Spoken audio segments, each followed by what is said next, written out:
Unfortunately, the sad reality is most people who try to lose weight end up failing. But what I've learned over time working with hundreds of clients is there's 6 main things if you knew before going in that would make it much easier to reach your goals. So today I want to cover those things and make sure you finally lose the weight and, more importantly, keep it off. So the first and probably most common mistake I see that's killing your weight loss progress are cheat days. Now, I'm not suggesting that you can never have a day where you go out and have what you want, but when you're consistently having these cheats and you're going out and really blowing it out, especially if you have the mindset of I need to get in as much as I possibly can, it is so easy to undo your entire week's deficit in just one day. In fact, I have a newer client who's going through reverse who thought she was on really low calories but couldn't lose weight, but when we got started, she actually started losing weight like crazy, and what we found out was she was having cheat days every single week before. She stopped doing those when she started with me, and now she's losing weight on higher calories than she couldn't lose weight on lower calories because of those cheat days. So a strategy I like to take is to do more of a refeed approach where you have specific high day and low day calories. This can be done in many different ways, but it's where you can have a day or maybe even 2 where you have more than usual, but you still account for it, and then what you do is you break it down into your weekly average calories. This way you get the benefit of enjoying more food, but you still have the accountability and you're staying in your calorie deficit. Now, this certainly doesn't mean you can only eat clean, and that brings me right to my second point, and that is being overly restrictive with your diet. This is actually something I find causes the cheat mentality. Problem is,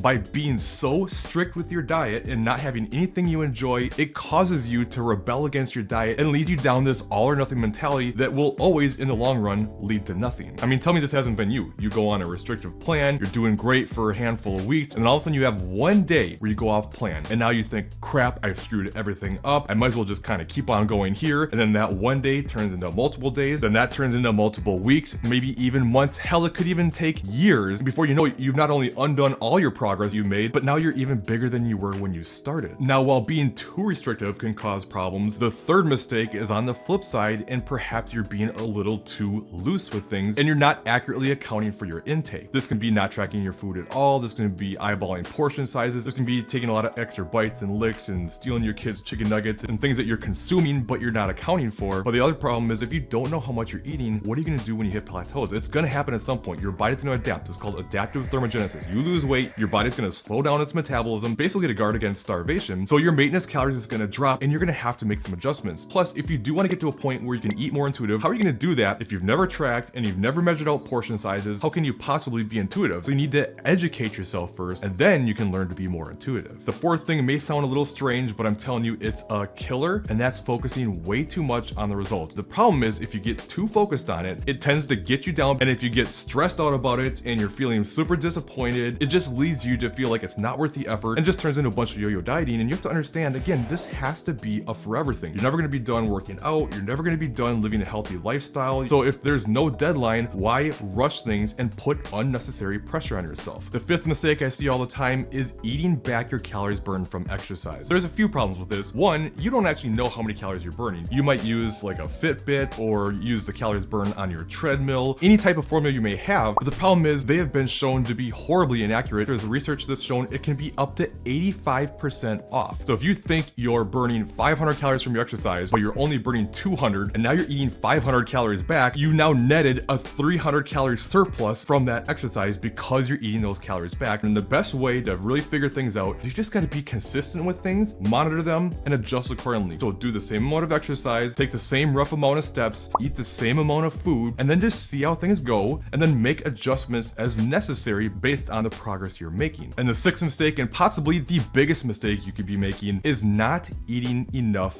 calories. If you eat too low calorie, you're sending your body into this fight or flight response, and it's gonna fight you hard. If your calories get too low, your body thinks there's no food around, and it's gonna slow down your metabolism to make sure it can hang on to the food you do give it in case there's not gonna be food for a long period of time. So if you drop your calories really low in the early stages, sure, you lose a lot of weight at first, but there's a few problems with this. One, even though you're losing weight fast, a lot of that's just gonna be water weight in the beginning. Two, you're gonna be much more likely to sacrifice more muscle, which is not only gonna hurt your body composition, but also your metabolism. And three, your body's eventually going to adapt to this, and if you haven't gotten anywhere near where you want to be and you're already barely even eating anything, what are you going to do when your body does adapt? There's no room to drop your calories any further. You're crazy hungry, you feel like crap, and you're just frustrated. So you want to eat as many calories as possible while seeing reasonable fat loss, which I typically recommend no more than about 1, maybe 1.5% if you have more weight to lose in terms of how much weight on average per week. But the point is, you want to make sure you're eating enough. In fact, there's even research out there that's shown there's a strategy you can take where they ate